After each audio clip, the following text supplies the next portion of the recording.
Hola a todos nuestros amigos y amigas de Radio Conexión Vida. Bienvenidos a una edición más de Contextos. El programa de hoy va a estar dedicado al Premio Nobel de Literatura de 1972 Heinrich Böll, un escritor alemán que criticó en varias de sus historias la sociedad materialista y demasiado pragmática del mundo moderno. A propósito de esta conmemoración que haremos en el programa, revisaremos también un poco de su vida y de su obra. Heinrich Böll nació en 1917 en Colonia, Alemania, poco después de iniciada la Primera Guerra Mundial.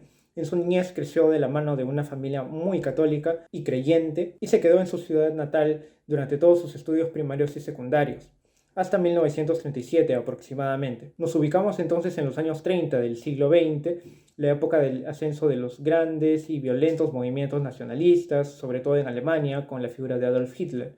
Y de esta manera uno de los 5 hermanos que tiene Heinrich Böll, se vio seducido por esta corriente de pensamiento y se adhirió a un movimiento llamado las Juventudes Hitlerianas. Sin embargo, un joven Heinrich Böll, pero maduro al mismo tiempo, tomará el lado opuesto de la contienda y criticará al nazismo.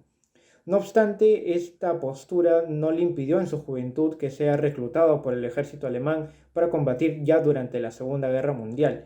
Así, Böll luchó en distintos países como Bélgica, Polonia y Rumania, hasta que el ejército de los Estados Unidos lo hizo prisionero en 1942. Es decir, pasó bastante tiempo en el campo de batalla y parte de sus experiencias también lo ayudaron a recrearlas y sobre todo plasmarlas en sus novelas y sus historias. Poco después, en esta misma época, Heinrich Böll fue liberado y el mismo año se casó con Anne-Marie Sech, quien lo acompañaría hasta el fin de sus días y sería también un gran soporte moral para el autor.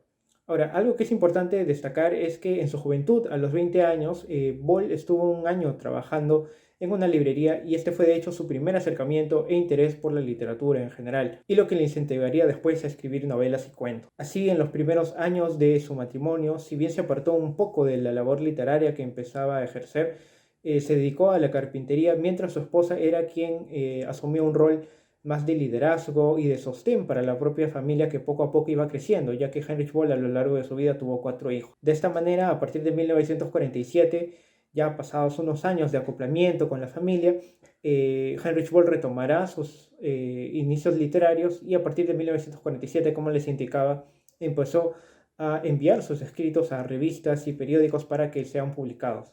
Y sin mucho éxito al inicio, al año siguiente, en 1948, Heinrich Böll ya se dedicará a tiempo completo a su labor literaria. De esta manera empieza a ver ya los primeros frutos con novelas como El tren llegó puntual o ¿Dónde estabas, Adán? Tanto en sus cuentos como novelas tienen desde entonces ya el tinte de crítica al catolicismo, a la xenofobia, a la sociedad misma y también a los efectos que provocó en las personas la Segunda Guerra Mundial, es decir, en sus modos de sentir y de pensar luego de las grandes pérdidas humanas.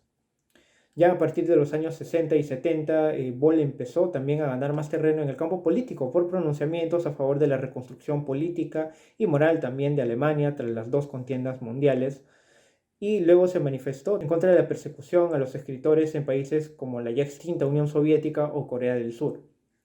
Böll en ese sentido se convirtió en un gran crítico y opositor de las instituciones que constriñeron la libertad sin dejar de lado lo que él consideró un auténtico catolicismo u otras creencias. También se pronunció contra el terrorismo, la violencia y males que aún hoy aquejan a nuestro mundo y que el autor supo expresar muy bien a través de sus artículos. Algunos de sus contemporáneos, como Jean-Paul Sartre o Alexander Solzhenitsyn, elogiaron también su talento literario y su compromiso social. Con esta trayectoria a cuestas, Heinrich Böll ganó en 1972 el Premio Nobel de Literatura y en 1985, un poco más de 10 años más tarde, él falleció por problemas vasculares en Alemania después de haber defendido en sus últimos años de vida la convivencia pacífica entre naciones, oponerse también a la intención norteamericana de derrocar un gobierno en Nicaragua y también estar en contra de la militarización de algunos estados en el mundo entero. Y bien, teniendo en claro ya un poco la vida de Heinrich Böll, hoy analizaremos una de sus obras más conocidas. Me refiero a Opiniones de un payaso, una novela publicada en 1963 que nos cuenta la historia de Hans Schnier, un adulto de 28 años que ejerce con destreza su oficio de payaso, pero que está en lo que él mismo considera es el declive de su carrera. Hace muy pocas cosas en general para resurgir debido a la ruptura con su pareja Marie. Desde este punto, la desidia, el abandono, pero también los intentos fallidos por apoyarse en alguien serán la constante de la novela. Escrita en primera persona, el autor vuelca en toda su historia una especie de crítica muy severa contra la Iglesia, la doble moral, la hipocresía y la falta de determinación en cuestiones personales y sociales también. En cierta manera, la novela también nos expone a una crítica contra el individualismo y a la falta de ayuda humanitaria. La edición que nos acompaña hoy en el programa es del año 1972 y pertenece a Barral Editores y tiene casi 250 páginas y si bien se trata de una novela un poco extensa, la misma personalidad del protagonista nos conduce a diversos pasajes de su vida de forma un tanto más dinámica, aunque por momentos también resulta algo confuso por algunas tradiciones o costumbres a las que se refiere el autor propias de Alemania. Y bien, sin más preámbulos vamos a revisar algunas citas de esta novela. Cuando expresé mi conformidad con casarme por la iglesia, resultó que también teníamos que casarnos civilmente, y entonces perdí la paciencia y dije que debíamos esperar algo más, que ahora ya no venía de un año, y ella lloró y dijo que yo no entendía lo que para ella significaba vivir en este estado y sin la perspectiva de que nuestros hijos fueran educados cristianamente. Fue un mal asunto porque resultó que respecto a este punto habíamos discutido 5 años sin resultado. Yo, la verdad, no sabía que antes de casarse por la iglesia uno tiene que hacerlo por el Estado.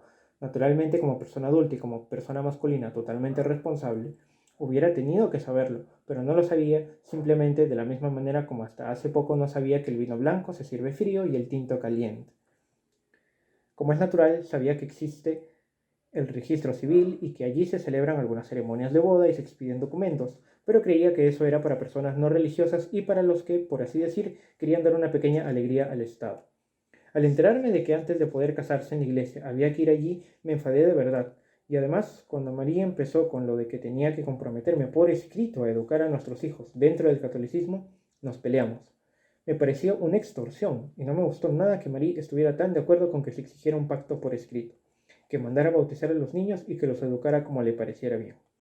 En este fragmento de la historia, el protagonista Hans protesta y nos revela también uno de los motivos por los que Marie decidió terminar con la relación, que fue el hecho de no haber aceptado sus condiciones por escrito de la futura educación de sus hijos. La personalidad de Hans también recalca y transmite algo más en realidad, que es la sorpresa de ver de pronto su libertad recortada y sobre todo el pasmo de que una religión sea tan cerrada en el ámbito educativo, de seguir también a cabalidad los procedimientos o trámites pero en la práctica no ser un católico a profundidad. Lo enfatizará más tarde el protagonista cuando se queje, a modo de monólogo, de la intención de su expareja de casarse y llamar a ello una nueva forma de adulterio o una especie de adulterio. Vamos a ir ahora con la segunda cita del programa. Comí mucho y deprisa, y a mi padre parecieron desagradables los ruidos que hice forzosamente al comer. Él reprimió su asco, pero no de manera convincente, y yo al final me levanté, me fui a la cocina, acabé de comer mi plato de pie junto a la nevera, y mientras comía me miré en el espejo que hay encima de la nevera. En las últimas semanas no había realizado ni siquiera el ensayo más importante, el ensayo facial. Un payaso cuyo efecto principal es el rostro inmóvil tiene que mantenerlo en movimiento. Antaño, antes de empezar el ensayo, me sacaba siempre la lengua para acercarme a mí mismo antes de poder distanciarme de nuevo. Más adelante dejé de hacerlo y sin servirme de truco alguno me miraba a la cara media hora cada día, hasta que al final ya no estaba más allí. Como no me siento inclinado al narcisismo, estuve varias veces a punto de volverme loco. Aquí vemos un aspecto mucho más negativo y demacrado incluso de Hans, el payaso, que como artista ha empezado a tener una pésima autopercepción. Atribuye su desgracia, claro está, a la ruptura y a la impotencia también de no poder hacer nada para que su expareja sea consciente de la traición a sus principios. Además, él mismo no hace más para poder salir de esta especie de abismo en el que se encuentra. Y cuando lo intenta, no recibe lamentablemente ni la atención ni el apoyo necesario, inclusive de su propia familia. Los recuerdos de la hermana de Hans durante la Segunda Guerra Mundial, una madre indolente, un padre avaricioso, con otras preocupaciones, serán parte también del malestar que le provoca su entorno primero y por extensión toda la sociedad. Vamos a ir con la última cita de esta edición. ¿Cuánto? Oh, 6 marcos 70. Eso para él era una fortuna. Creo que para lo que llaman necesidades personales, con esto tenía para 2 años, de vez en cuando un billete de andén, una bolsa de caramelos de menta, 10 pfennig para un mendigo.